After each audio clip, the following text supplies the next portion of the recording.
Well, China has tried to find ways to deal with Trump. It has struggled to find ways that are effective to get him to do what they want, but they have tried from the beginning to establish some stability in the relationship, to appeal to his transactional nature. They tried to work with him a little bit on North Korea at the beginning in order to fend off pressure on trade. And then they tried to buy more soybeans and other things from the US in order to get in his good graces. But at the end of the day, President Trump turned on China. And this is largely because of China's role in the pandemic. Has China tried to appease the US more than, say, they have with countries like Australia and Canada?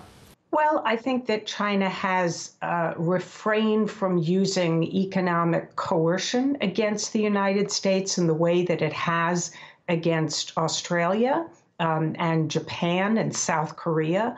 But there are some similarities, the sort of wolf warrior diplomacy of standing up for Chinese interests and almost putting on boxing gloves and trying to push back the comments that have been made by, for example, Secretary of State Pompeo, who's been exceedingly critical of China. And the Chinese have tried to give the United States and other countries a taste of their own medicine. But I think that to some extent has backfired. One of the things people like about Trump is the way he has upended traditional relationships, taken countries like China on. What might another 4 years of Trump look like in that relationship? Well, I think that if Trump were reelected, he would want to reestablish his relationship with Xi Jinping. That has sort of been on ice since the pandemic started in China and then, of course, came to the United States and every other country in the world.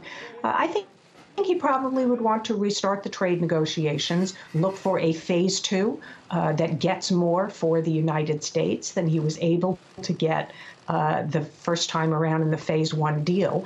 But I think he personally would continue to be angry with China and with Xi Jinping because of what happened with the pandemic. I think he would try to push for investigation as to why this started in China, and he might even try to make the Chinese pay.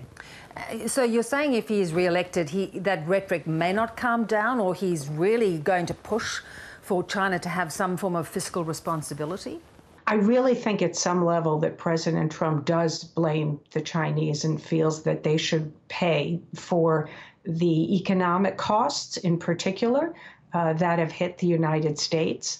I think there is a possibility he would try to convince Xi Jinping either just to buy more American goods or to actually seek some kind of legal or other retribution against China. I feel he's sincere about this. OK, let's take a look at Joe Biden. What do we know about where he might shift to if he were elected? Well, we have heard Vice President Biden say some very tough things about China. He has talked a lot about human rights and how that should be at a very important position in our foreign policy. In fact, the Biden campaign has called the incarceration of Uyghur citizens in Xinjiang genocide. So I think that would be an important position in a Biden presidency. But I think most importantly, Vice President Biden would rebuild America's alliances, would try to restore American leadership around the world and work with other countries to try to change China's behavior. There would be a lot of continuity on so many issues. The opposition to China's stealing of technology and trying to dominate leading edge 21st century technologies, China's use of economic coercion against other countries. The South China Sea is also something that Vice President Biden has talked about, how the militarization of those islands and threats to freedom of navigation should not be tolerated by the United States. So I think that there would be continuity on quite a number of issues.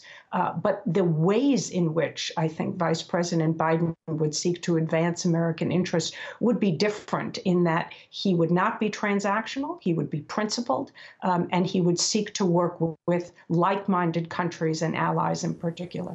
China, though, has shown very little appetite for any resistance to their aggression, whether it's in the South China Sea, whether it's economically. Does Biden need to be more than diplomatic because China has been emboldened during the Trump years, have they not?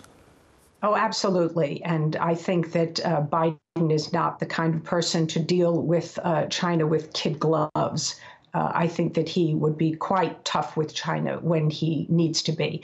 And I think he would have a great deal of credibility as a president. And this is something, of course, that has been somewhat questionable under President Trump. We know that John Bolton in his book reported that President Trump had told Xi Jinping that his building of these so-called re-education camps in Xinjiang were a good way to deal with the problems that he faces. And I just don't think that we would see anything like that from Biden if he were elected. Great to talk, Bonnie. Thank you so much. Thank you.